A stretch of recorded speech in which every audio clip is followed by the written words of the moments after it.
Hello friends, welcome to Kumudha samayal. நீங்கள் நம்ம சேனலில் இன்னும் சப்ஸ்கிரைப் பண்ணலன்னா மறக்காமல் சப்ஸ்கிரைப் பண்ணிவிட்டு பக்கத்தில் இருக்க பெல் பட்டனையும் கிளிக் பண்ணிவிட்டு ஆல்னு கொடுத்துருங்க.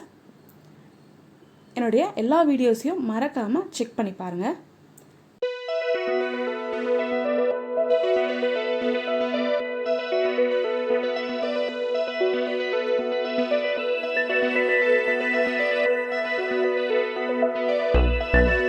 ஆலு பரோட்டா செய்கிறதுக்கு கோதுமை மாவு எடுத்துருக்கிறேன்.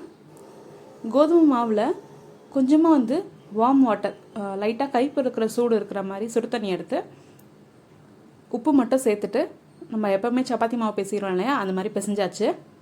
இப்போ இந்த பிசைஞ்சதுக்கப்புறமா கொஞ்சம் நேரம் இந்த கல்லில் போட்டு நல்லா அடித்து எடுத்துகிட்டு இந்த ஆயில் ஊற்றி லாஸ்ட்டாக இந்த மாதிரி போட்டு மூடி வச்சிடுறேன்.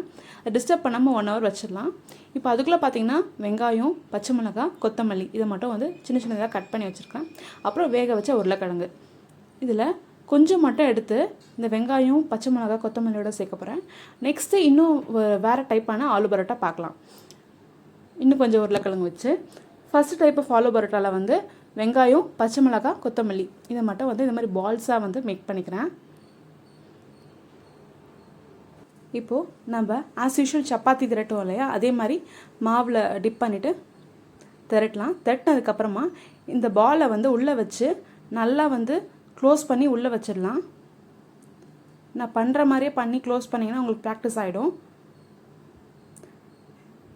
இப்போ நல்லா டைட்டாக சீல் பண்ணிவிட்டு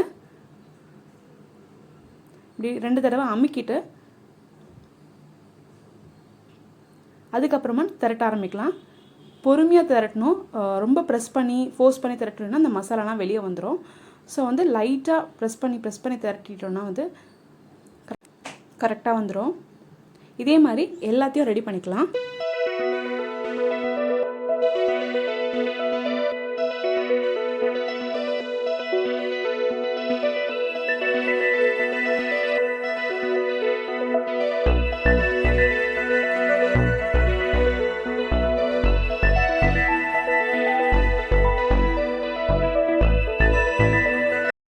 இப்போது 2 உருளைக்கிழங்கு மட்டும் வேக வச்சதை எடுத்து வச்சுருக்கேன்.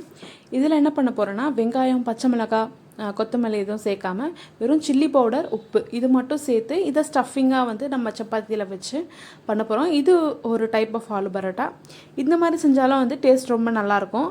வெங்காயம், பச்சை மிளகாலாம் குழந்தைங்க சாப்பிட மாட்டாங்க, எடுத்து வச்சுருவாங்க அப்படின்னா அவங்களுக்கு இந்த மாதிரி நீங்கள் பண்ணி கொடுக்கலாம்.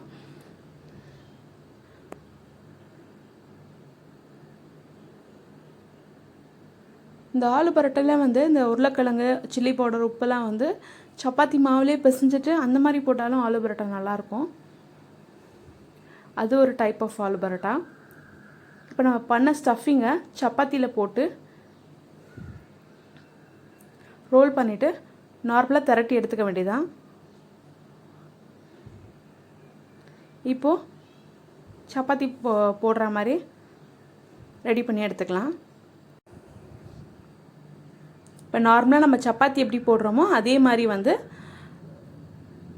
தோசைக்கல்லில் போட்டு சப்பாத்தி பண்ணுற மாதிரியே எடுத்துக்கலாம். நீங்களும் இந்த ரெசிப்பியை உங்கள் வீட்டில் ட்ரை பண்ணி பாருங்கள். மறக்காமல் எப்படி இருந்துச்சுன்னு கமெண்ட்டில் சொல்லுங்கள். குமுதா சமையலை மறக்காமல் சப்ஸ்கிரைப் பண்ணுங்கள். நம்மளோட எல்லா வீடியோஸையும் செக் பண்ணி பாருங்கள். தேங்க்ஸ் ஃபார் வாட்சிங். தேங்க்யூ.